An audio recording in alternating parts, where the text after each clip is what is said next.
listening to The Issues of Life with marriage, family, and child counselor John Jolliffe. Stay with us for the next hour as we explore what's behind the situations and relationships that make up the issues of your life. Now, here's John.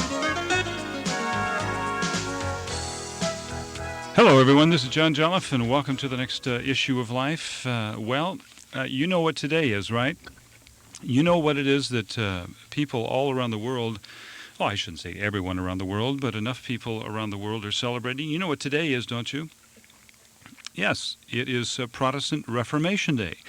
Martin Luther King posted his 95 Theses on the church door in Wittenberg, Germany, 477 years ago today. 1517 A.D., Protestant Reformation Day. You thought I was going to say something else, right? That's right. The rest of us know this is National UNICEF Day, observed on behalf of the United Nations Children's Fund.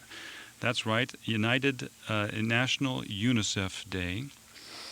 And for the very smallest portion of us, it is a day when people take to the streets, All Hallows Eve. Yes, some people are celebrating. I shouldn't say celebrating. We have this discussion every year, don't we? For the last 9 years, we've had this discussion. 10 years, shall we say, about Halloween. I'd like to talk to you about your concerns about this day and whether you're going to let your children participate or not.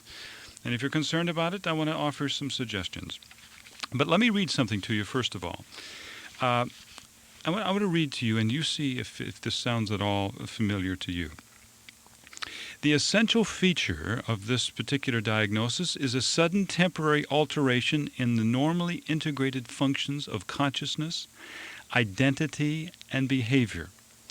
And if the alteration occurs in consciousness, important personal events cannot be recalled. And if they occur in identity, either the individual's customary identity is temporarily forgotten and a new identity is assumed, or the customary feelings of one's own reality become lost and replaced by a feeling of unreality. And if the alteration occurs in behavior, then a certain wandering may occur. Now, that's a clinical diagnosis out of the Diagnostic and Statistical Manual. But it seems to me to suggest that in some way is a definition of Halloween. There's this alteration in consciousness. Our identity changes. We dress up as ghouls and ghosts and goblins and all these kinds of things. The diagnosis I just read was a dissociative disorder. Yes, like an amnesia, like a depersonalization. But isn't it interesting? This is kind of the one day that we take out, or some of us take out, and dress up, change our identities, and get involved in some things that are really very peculiar. Now, that's not for all of us. I mean, not all of us dress up as bloody ghouls and all these things, although I just got out of the local supermarket. I was in there. I was looking over the greeting cards because I think if you want to have an interesting time, kind of a sociological, party of sorts, go to the card section and read the cards during the various seasons. Christmas cards, the Thanksgiving cards, Easter cards, various holiday cards. One of the most boring, quite frankly, and I'm not sure why, it's Halloween. If you go to the card shops and look at the Halloween cards, I guess because it's one moment. You don't celebrate Halloween for days on end like we do Christmas and other holidays. But it's very kind of just drab, But there was a woman checking out of the supermarket, and she was sitting there with this huge wig, this cape, and 2 exposed breasts. Now, they weren't her real breasts, but they were exposed breasts, and she was walking in the line, and everybody was kind of thinking it was rather cute and funny. And it's the day that we kind of take off. We just kind of leave aside, put aside rational thought and behavior, and we just kind of go weird. We just become weird. It's very interesting. Knott's Berry Farm has their, what do they have, the haunted house. Disneyland has the haunted mansion. It's just one step up against the haunted house is the haunted mansion. But dismembered bodies, I mean, I want you to think about it. Halloween is the one day when what is not very funny in reality becomes entertainment. I mean, the O.J. Simpson mask. The O.J. Simpson trial has a real Halloween feel to it, doesn't it?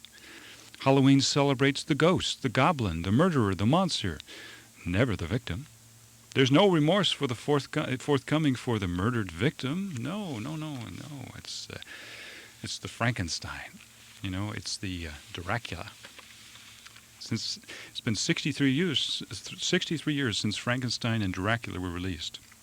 There have been countless knockoffs, remakes, spoofs, and parodies, and presently there are 32 movies with Dracula in the title available right now in the video stores, 29 with Frankenstein, and scores more featuring other characters and monsters. Isn't it interesting?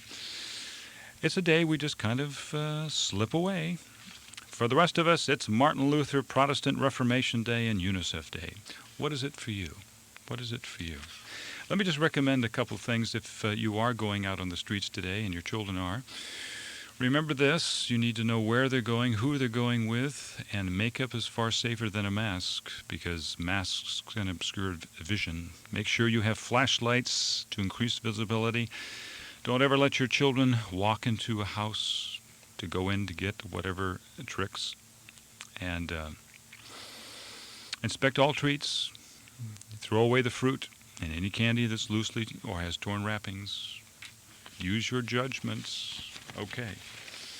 And also, just the last thing in the news, if you might find this interesting, there is a paranormal research department at the Learning Light Foundation in Anaheim. It's a private group that studies the supernatural. Paranormal Research Department.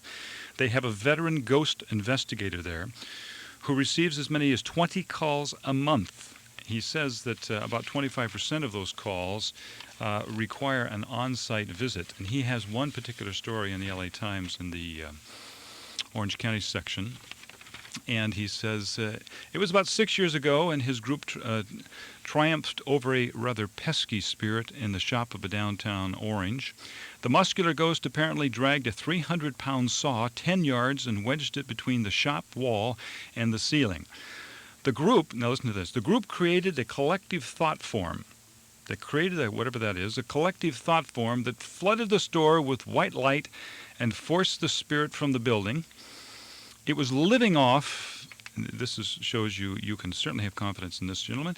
It was living off the energy in the building, and we cleansed the area. It kind of reminds me a little bit of my father, who is ailing at this time, as you probably have heard, and who's ailing that he once bought out of a Field and Stream magazine a fish killer. It kind of reminds me of that. You hook it up to somehow the shaft of the motor, the outboard motor, and you drag it around and it makes the sound of a dying fly or a shrimp or whatever that is, and maybe dying cheese. And the fish come to this thing, and then you can just pull them on board. And when I asked my dad when I was a young child if he could just let me listen to it, he said, well, it's not audible to the human ear. Yeah, I think this company here, where they flood the area with some kind of stream of conscious white light or something, sounds a little bit like they got it out of the Field and Stream magazine. Now, my father's not ill because of that idea, that kind of ignorance, but ignorance does kill. Okay, let's get on the lines and talk to me. Let's see, toll-free 1-800-4-ISSUES. That's 1-800-447-7837. And let's talk to Carmel, shall we? Carmel from Carmel. Hi, John. Hello, Carmel. Well, I'm calling back from Thursday. You remember you had asked me to call in Monday? Yes, and write a letter to your mother. Right. Now, give us a background, because some of us weren't here. You called on Thursday regarding? Well, I feel funny because you're talking about Halloween, and I'm calling about my mother. But well, we each one of us have a ghost of a different kind, right? Right. Okay. Let's see. I tell you what, let's do. Let's take this commercial break. We'll all go out, hit the candies, the tricks and the treats, and we'll come back and we'll find out what's knocking, okay? Okay. All right, stay with me. My name is John Jolliffe. We're going to be here for the next 50 minutes. We've got a lot of program left, so stay with us, okay? This is the Issues of Life.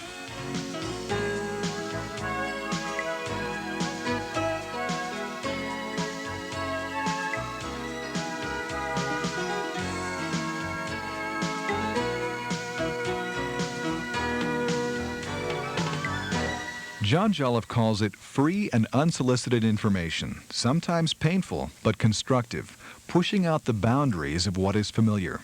He's talking about feedback, the things people say to you about you. In his popular cassette, The Value of Feedback, John encourages us to stretch ourselves by getting feedback from others. How to handle painful feedback and how to identify helpful feedback and incorporate it into our lives. The Value of Feedback, just $7.95 from The Issues of Life, Box 611, Long Beach, California, 90801. Or if you prefer to use your Visa or MasterCard, call 1-800-4ISSUES. Be sure to mention that title, The Value of Feedback. The address again, Box 611, Long Beach, California, 90801. Or call 1-800-447-7837.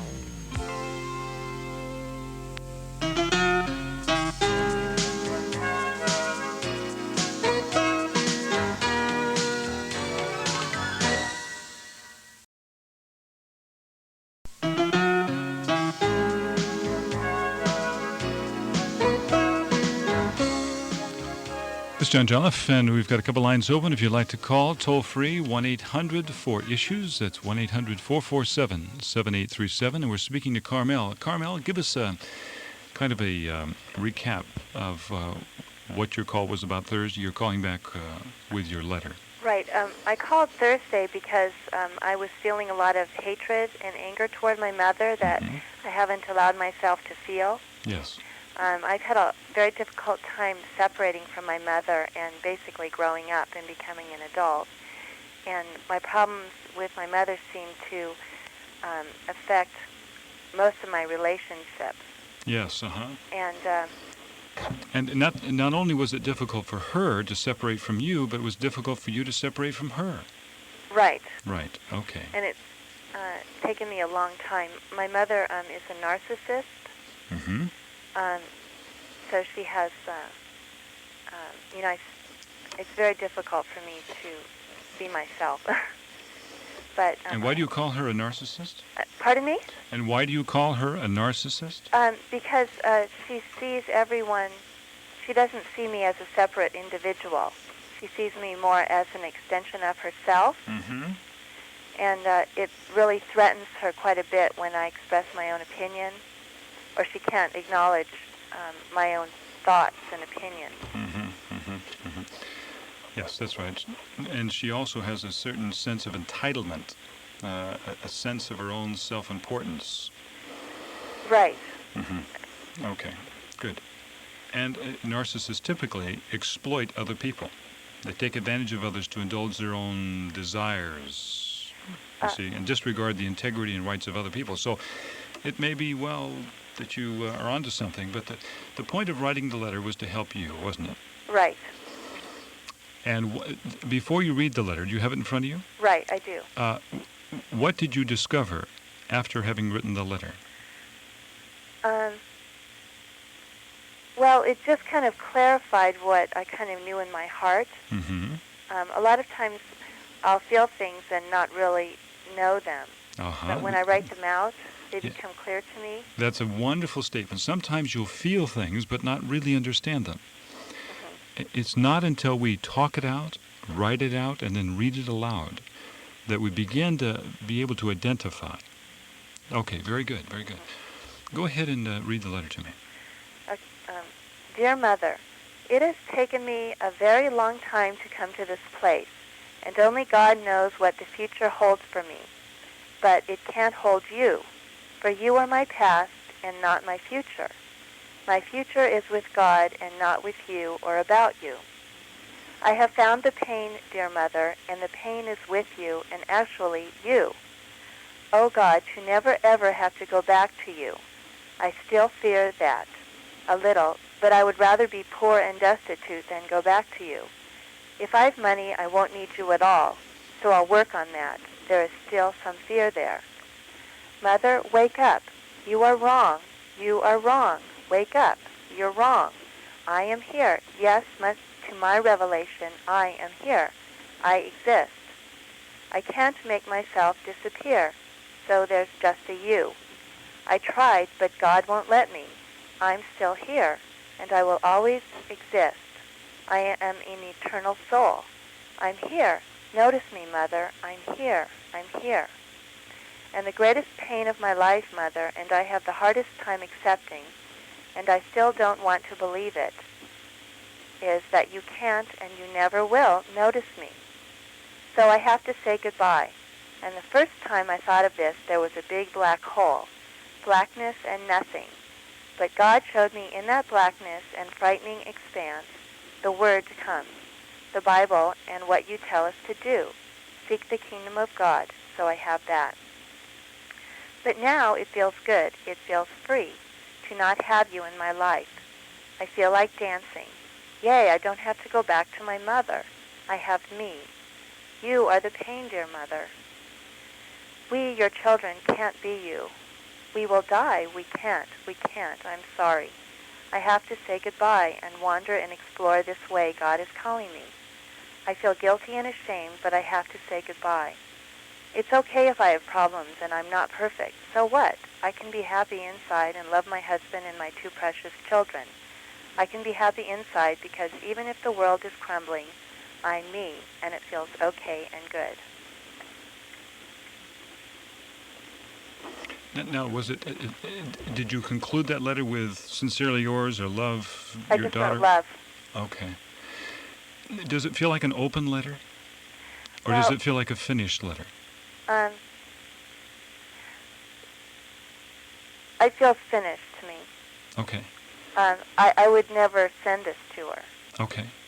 Do you need to send it? No. Can you operate from it? Can you use that as a guide? Yes. And what are you going to explain to your mother in terms of the change that she begins to observe? Well, I tried to write a letter saying, actually thinking of what I would say to her, but even that, I wouldn't even show that to her because she can't handle it. What does that mean, she can't handle it? She would just sit there with pursed lips, not say anything, and just start weeping or something. Mm-hmm. I'd like you to write or rewrite a couple of sections in this. Uh-huh. One is this idea of not going back to her. Uh-huh. That doesn't say there's any hope. And I think that in some cases we need to be able to share with them if a relationship has any chance, then we have to terminate the relationship that we have now and create a new one. Out of the ashes of the old, we create something new. And I'd like you to explain that. What would have to happen in order for you to be encouraged at all to make contact with her? Well, I'd like her to listen to me a little bit. Well, you don't have to tell me, but you need to write that out in the letter. And I'd like you, I think it would be helpful for you to send that letter, because I think you're still going to continue on with the relationship with your mother, as you always have. I don't think you're going to cut her off and never talk to her again. That may be what you would fantasize and what you'd like to do. Uh-huh. But I don't think, most people can't do that without an explanation to their parents. Most people just don't abandon their parents. Uh-huh. Well, they confront their parents. And I'd like to see you confront your parents, now whether it's in a letter or it's in person, but let there be some kind of bridge by which she can cross if she decides to make the changes. I see. Do you see what I mean? So tell her what I would like from her. I think you need to tell her what you'd like and what you can't no longer tolerate. I think there has to be some letter. Maybe there has to be a meeting, but there has to be something you leave with her so she can review and review. Mother, refer to page 2. Mother, the third paragraph. I think I said this to you in the third paragraph. The problem we're having, Mother, right now is the fourth paragraph. Uh-huh. Do you see what I mean? And let her read it again and again. You keep copies because you may have to send her copies. But I don't suggest that you just leave your mother. I think you need to confront Mother. I think you need to discuss this with Mother. I think you've got to leave something with Mother. And then change the relationship on your end.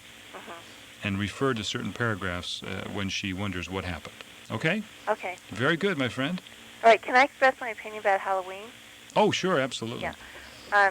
Well, I just as soon skip Halloween. Okay. But my children, like they're young, and it's kind of cute. You know, they get dressed up and they have a little party at school. Uh-huh. So I like that part of it. Sure. But like my son is in the public school, and they sing songs about witches and stuff like that. Well, I would just get a copy of the lyrics, and that way you can talk to your children about the lyrics. They may be nothing, or they may be something.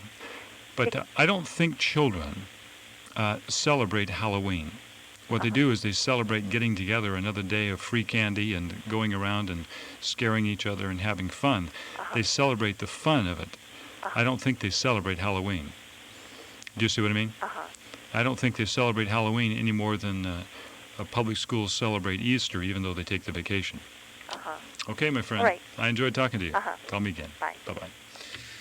Okay, it's true. I don't think anybody celebrates Halloween. Do you know anybody who celebrates Halloween? I'm not talking about throwing parties. I'm not talking about getting all dressed up. I'm talking about what do you celebrate when you say you're celebrating Halloween? Let's talk to Sylvia. Hello, Sylvia.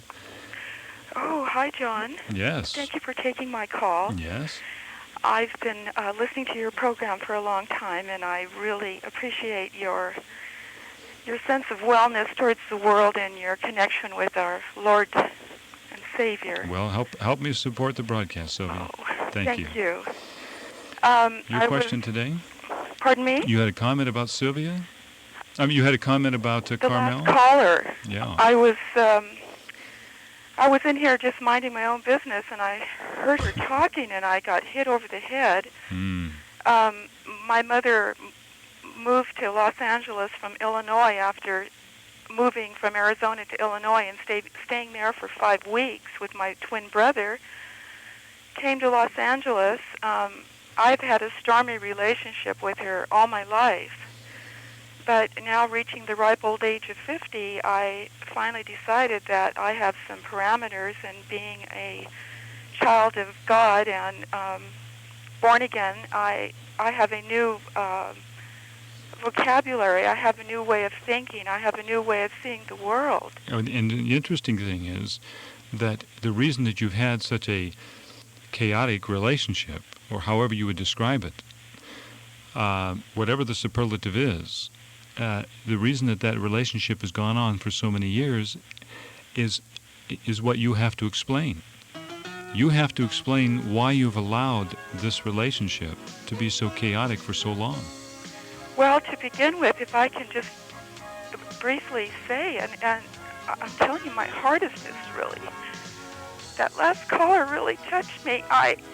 That's interesting. You see, that's what they say, that life happens to us when we're making other plans. You were standing there innocently, and Carmel came and knocked on the door. We're going to take your call in just a minute, okay? You stay with us. We'll be back on the other side of the commercial with this issue and a lot of other issues of life in just a minute.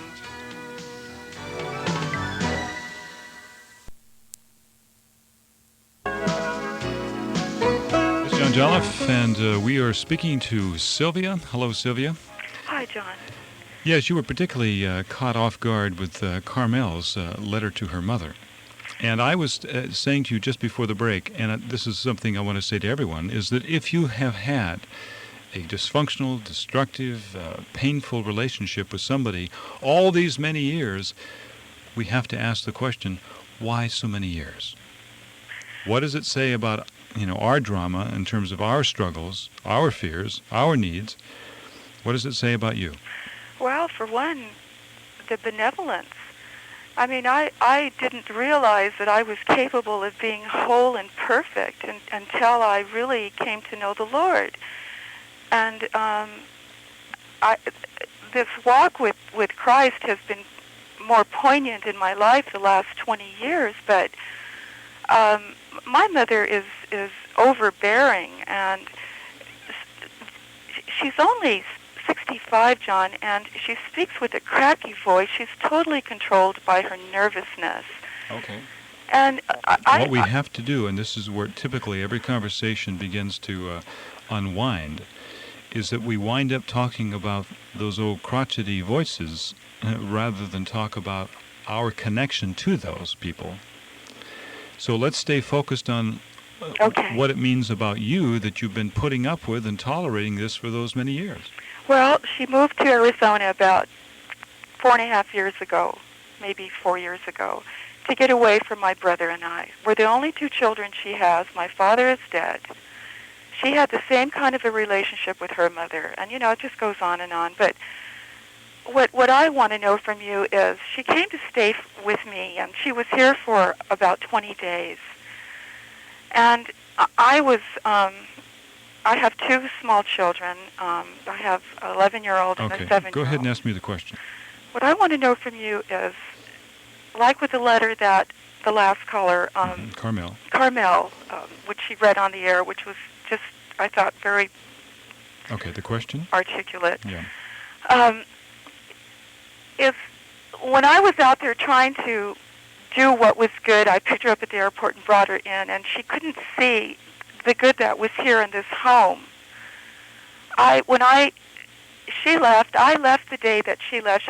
I guess my daughter, my big girl, came to pick her up and took her to her new apartment. I didn't say goodbye to her. She left a little note that said, thanks for everything, and here's $80 for the long-distance phone calls. And that's the way it is. And the way I feel right now, John, is I'm not interested in. Okay, but remember what I just said. Yes, I do. The temptation and the thing that typically I see happening with people who are in struggles is they have countless stories. Yes. They don't have many questions, but they have a whole lot of history and a Yes. whole lot of stories. So, which is it for you? Do you have stories or do you have a question?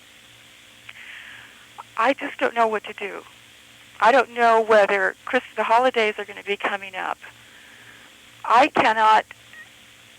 I don't know how to confront her without receiving her anger and all the baggage that goes along with it. I don't want any part of it anymore, and I'm not going to accept it. When she was here, she threw her coffee on me. Here we go. Well, it just happened, John. Do you know what I'm saying? It just happened. I'm not trying to be rude, but I know I you're do not. want you to understand that one of the reasons that people continue for so long in these very unproductive relationships is that they think that they're accomplishing something by rehashing the history, by telling the stories. Listen, you can tolerate a tremendous amount of disrespect. You can tolerate things that are unfair. You've got a reputation and a history of that. Okay. What you have a hard time doing is bringing all of that history to a head and saying, therefore, I think this is what I need to do. What do you think? Come to a conclusion, come to a point, and say, I think I'm going to decide to do this regarding that. And then get a second opinion on that. Do you see what I mean? Yes. That's what you have to do. I'm not sure you're there yet, and that's not a criticism. I'm just not sure that you have brought it to a head yet, and you're willing to decide to do something different. I feel that I don't want to have a relationship with her.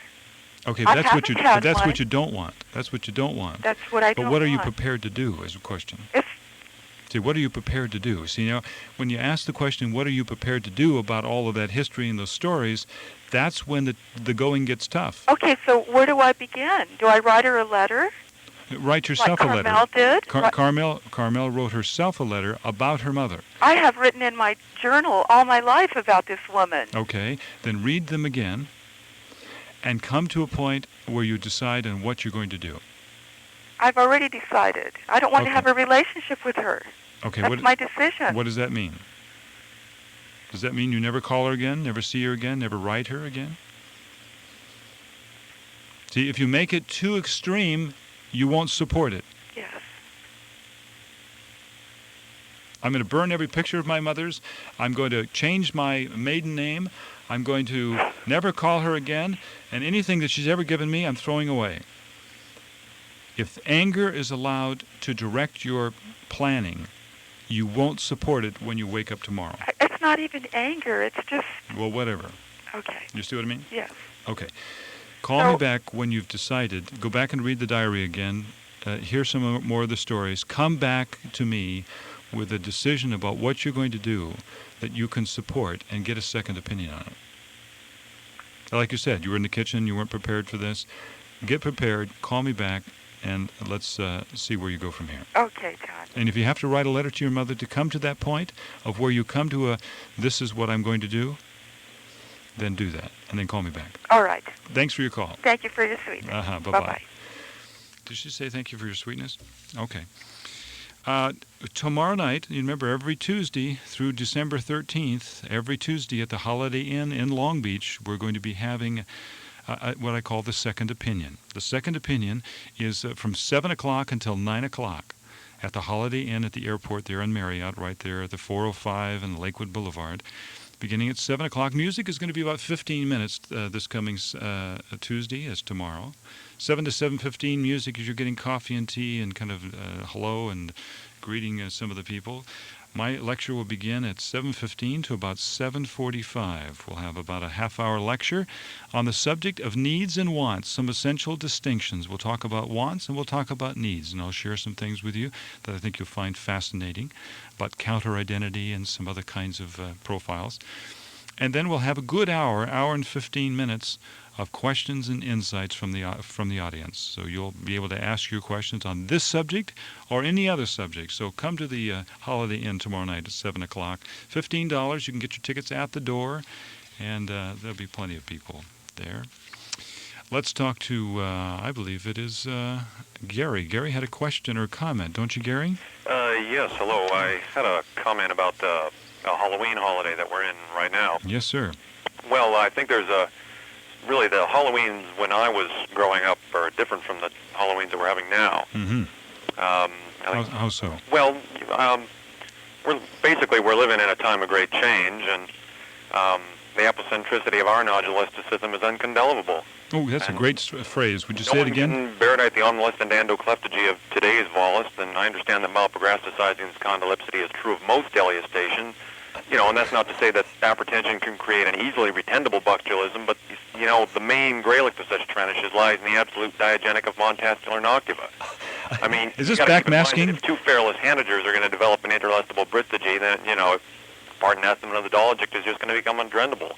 So, I think a new lintency should select the areoalteroveliflus nidigency. If we're going to resolidify the torculent with the marincope, then we must ulcerate our own vectorin. Let me ask you a question, Gary. Yeah. May I ask you a question? Yeah.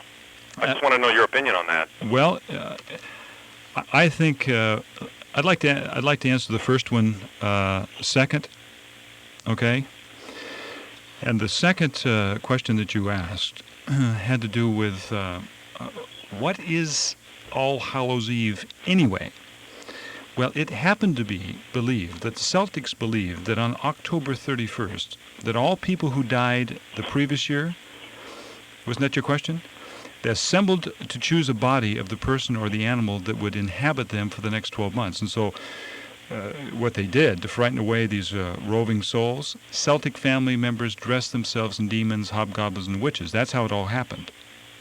Yeah, but you see, what I'm saying is that many unsolicited entrators are going to be tramming on the perms of the dairy altar, and I feel that, idiot contorti and Durunman is involved. Yeah, but if they take flashlights, they're not going to be run over. Yeah, I see what you mean. Do you see what I mean? They're going to be wandering all around the streets, but if they have reflective vests or flashlights, I think they're going to be okay. Yeah, well, what are you going to do? Yeah, the time we're living in. That's it. Hey, appreciate your comments. Thanks. Okay, call again. Sure. Did I get it? Was I close? It's true, and to frighten away the roving souls and people of prestigious vocabulary, they parade with these costumes inside and then outside the fireless house. You see, always making noise and destructive sounds, because what happens is that when you make these sounds, you frighten away these disembodied souls who are trying to look for a body to inhabit for the next 12 months. That's right. And finally, these Celtics, during the 5th century BC, they would clamor around the streets to bonfires outside town, and a villager deemed by appearance, mannerism, or vocabulary, seeming to be possessed, could be sacrificed in the fire as a lesson to other spirits contemplating human possession. So if you're not doing anything, tonight, lots of things going on. Victor, Oh, you have any comments about what's going on tonight? just that it's fun, I guess. Some people are already having fun. Yeah. Okay. So, what are you about? Okay, well, the reason I called was I have a 15-year-old that coaches soccer, Uh-huh. and he coaches 11 and 13-year-old girls. And before he started, he played soccer, but he decided that this year he wanted to coach, to help coach. Oh, yes. So we told him it was a big responsibility, and kind of like to try to talk him out of it. Oh, yeah. But we went ahead and let him do it anyway. And now he's finding out through his frustrations, because the girls don't listen to him, that he's trying to walk away from it. Okay, so he's going to coach, and he's going to coach young girls. Yeah. It's his first experience in being a father to young girls. Okay, and he wants to walk. Maybe he just wants to vent his spleen. Maybe he's just communicating his dissatisfaction. Well, I think, because I've already talked to him, And maybe he's also running out of options. You know, to coach. One of the wonderful things about taking on a job as a coach is you quickly realize that you're way over your head very quickly with a whole group of young people. And it may be a wonderful learning opportunity for him. Let's you and I talk off the air. As you listen to John Jolliffe, have you noticed a difference between the radio counseling you hear all across the dial and the kind of radio therapy John brings you each day? It's more than a matter of style. It's a technique that guarantees you'll get more out of the hour you spend with us, and it's the hallmark of the issues of life. It's also the subject of a cassette by John entitled This Thing Called Therapy. You'll learn what the difference between a therapist and a counselor means to you, and how that knowledge can equip you to get the right kind of help with the issues of your life. Write to The Issues of Life, Box 611, Long Beach, California, 90801. Or if you prefer to use your credit card, call 1-800-4ISSUES and have your Visa or MasterCard ready. Once again, that address is The Issues of Life, Box 611, Long Beach, California, 90801. And the phone number is 1-800-447-7837.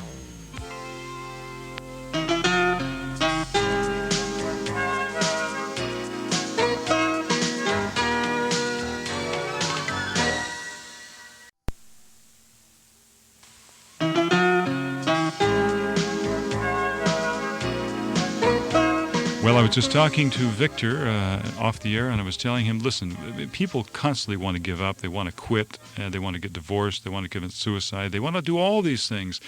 But this is not the problem. This is the kind of thing we come up with, the only option that we oftentimes come up with when we don't know what else to do.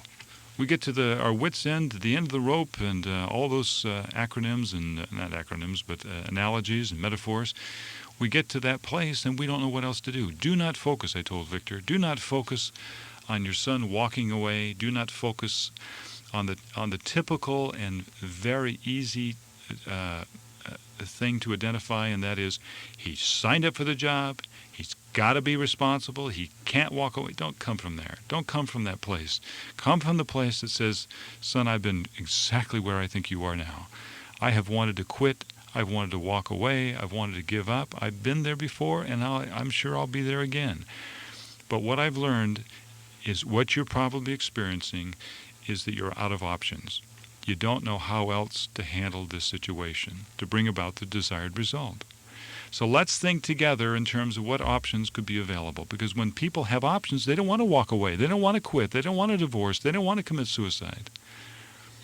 You see what I'm saying? And most people want to divorce the struggle, the pain, the confusion they're in. Help them to end the confusion, and they'll stay committed. Sure, absolutely. Okay, I meant to ask Gary, if Gary's still listening, I wondered if his mother had any children. Do you think she did? Let's talk to Judy. Hi. Judy, welcome to The Issues of Life. Hi, thank you for having me. Wouldn't have you any other way. Thank you for, I'm glad there were phone lines open so I could make my comment. Okay. I was calling about the whole Halloween issue, just to give you a little bit of background. My husband and I, the last couple of years, have decided to just completely bypass and ignore Halloween. And, 2 years ago we were having Halloween parties, and we were kind of, with the general attitude of just making light of it. And, this year and last year we just came to the decision that it's just not what God's calling us to do. And we have a 3-year-old son, and I'm just shocked at the feedback I'm getting from other adults. I mean, they look at me cross-eyed like, we're crazy for not participating in it. And we don't really have an answer to give people. I feel like I know very little about the history of Halloween, and I appreciated your comment or your information about the history. Yeah. But we don't really have a clear-cut answer for people. Not that that's really required, but kind of what comes to my mind is that, we're not praising God and in celebrating Halloween. And just in that, it's not really worth doing if, that's not the end result. Well, do you make it an issue as to not celebrate it? No, Do no. you use that as an opportunity to communicate what you think about it? This is really the first year I've really communicated it with anybody. I guess let me ask you. When people ask me, I do give them an answer. I do tell them why we've chose not to participate, but it's just difficult sometimes because even people that are friends of ours are celebrating Halloween or whatever. If you don't mind the questions and the sideways looks and some of that tension, if you don't mind that, then go ahead and give your explanation as to why you don't do certain things or you do other things. Right. If you prefer not to have that tension, then just don't give a response. Right. We just, I don't know, we just don't celebrate it. You don't have to be dishonest, but you just don't, you don't need to explain to people questions of taste. Now, let me ask you another question. Do you think it's Christian that you're taking a Christian approach to Halloween? Yeah, I do. I think just in... Does that therefore mean that anybody who's participating, it is. Okay, but therefore, if anybody's a Christian and they do take their children out trick-or-treating, is that the unchristian thing? It's not really for me to say or not to say. But if you set up saying to not celebrate is Christian, well, then wouldn't you say the other side is to celebrate Halloween in any of its many forms? I was saying earlier, I don't think people celebrate Halloween. I think they celebrate trick-or-treating. Right. But if to not celebrate is Christian, then to celebrate in its many forms is non-Christian. And maybe that's the problem that you're running into, that people are trying to defend what they're doing. Yeah. I guess what I'm feeling is that I know there are many Christians that don't participate. They may have something going on at their church, and they really try hard not to associate it with Halloween. And kind of what I'm thinking, and I've shared this with my husband, is, what's happening now will be part of history, just as what's happened, years ago with the whole history of Halloween happened then. What we're doing now is it will make an impact. And I just feel like if there's enough Christians that don't participate in Halloween, that will be part of history. I mean, who knows, 200 years from now, it might read that, in the 1990s, there were so many Christians that... Possible, but not likely. Right, but... Possible, but not likely. Right. How well did the Christian impact MCA in terms of the last temptation of Jesus Christ? How much money did they lose for all the marching and all of that stuff? Do you know what I mean? Yeah. I don't think this is going to go down in history if we fail to celebrate Halloween. I don't think it'll ever be reported in the media. If every Christian in the world never celebrated Halloween again, I don't think it would ever be reported in the media. Backline, rear page, probably. Let me ask. Not that really matters. But no, that's right. Let me ask you another question, and I'm not being at all antagonistic. I'm just interested in terms of the thinking. Okay. Do you celebrate Christmas? Yes. And do you talk about Santa Claus? Do you have no, we're not going to put an emphasis on Santa Claus either. Okay. Our son is 3. How about reindeer? No. And sleighs? No. No fat men delivering packages? No. I mean, if... How about Christmas trees? Mistletoe? Well, we've had a Christmas tree. We haven't... You had one, but of course you had Santa Claus too. We had one. You had Santa Claus and you had Christmas trees. And are you going to have a Christmas tree this year? I think we might, but we're going to be going out of town. Well, yeah, well, that's one way to avoid the holidays. Go out of town. It's just that our whole purpose for celebrating Christmas is to celebrate Christ's birthday, and that's the focus we're going to have for it. I understand. But in Halloween, what other focus is there? I mean, Candy. What I'm hearing from what you're saying is, I think what you're saying is it's okay for Christians to participate in Halloween. No, what I think it is I think it's okay for Christians to be involved with Santa Claus. I think it's okay to do the Tooth Fairy. I think it's okay to put the stuffing in the pot and not in the turkey. I mean, I think there are a lot of things that we can do as Christians, and one of the things that I'd like to see more Christians do is I'd like to see them in some way infiltrate the holidays rather than making stands that I think create more disharmony than harmony. I think that we can reclaim the holidays for Christ by infiltrating them as opposed to withdrawing from them. Do you see what I'm saying? And I think that you can have a great deal of fun dressing up as a biblical character. You could dress up as an angel. You could dress up as the wise men.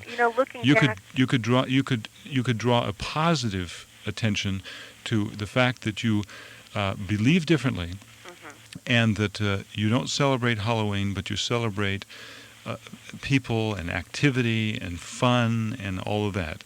Christians have fun. I don't mean to interrupt you. I have to disagree with you on that. Okay. And the reason I do is because, my knowledge of the Bible is not super wonderful. I'm really learning. I'm trying to read and know more. Yeah, but when the pagan culture, when the Jews were living in the pagan culture, God did not tell them to infiltrate into the pagan culture.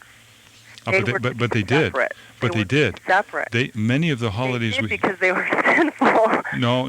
Many of the things that we did, the holidays we have today, are where we came in and we changed the holiday to make it something that we could celebrate, because it's difficult enough to raise children in a world where we don't recognize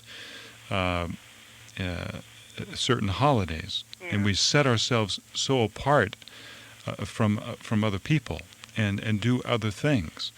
I think that we'll find that Christmas trees are really pagan rituals, and we'll find all kinds of other things where their body parts were hanging from the trees of these terrible there are these terrible holidays. But what Christians, rather than withdrawing from life and people, they have moved into life and into holidays and made their influence known in a positive way, and not in some of these spectacles where we remove ourselves from these kinds of things. Do you see what I'm saying? Well, I do, but what you were saying earlier about the whole history book thing and how it's so unlikely for us to be acknowledged in a history book in years to come. That's right. Why would we be acknowledged in a holiday like Halloween, where there's a dead body hanging from a tree, Well, I don't think that is not.